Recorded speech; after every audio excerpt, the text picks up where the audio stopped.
I'm Samuel Green, and this is my new book, Where to Start with Islam.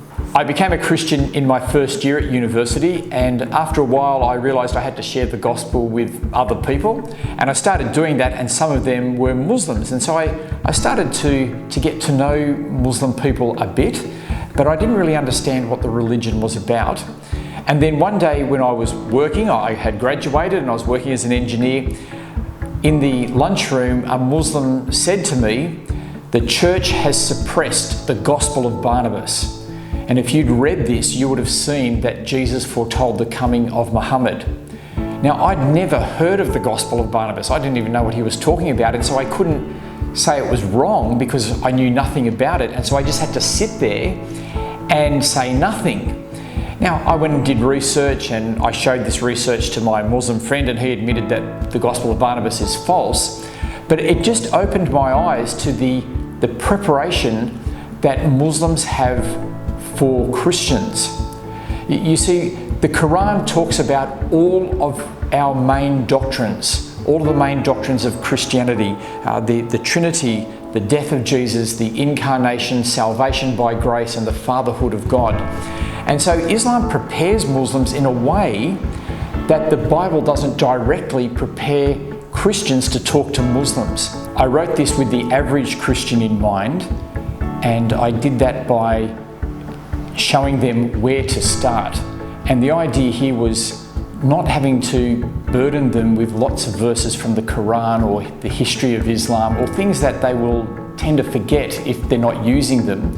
Instead, I wanted to take them to the right place in Christianity to start and then to work their way up from there.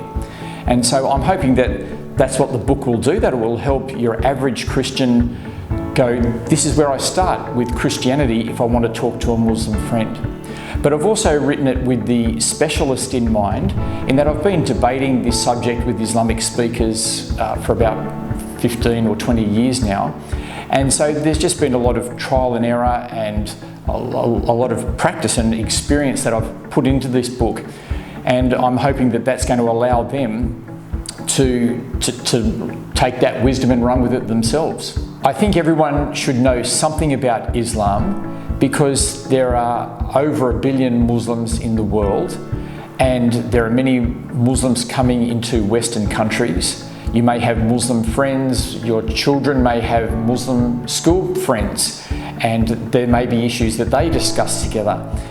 We hear about Islam in the media regularly, and so I think it's important for all Christians to know something.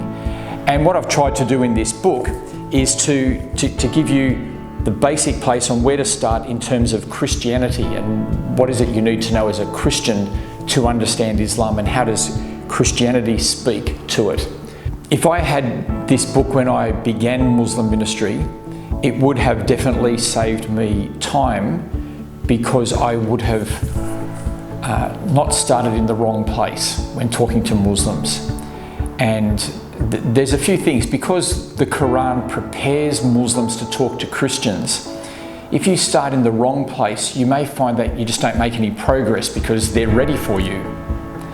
Or it may be that you think you're starting in the right place, but it's not the right issue. You're actually not addressing the right issue, and so you think you're making progress, but you're not making much progress.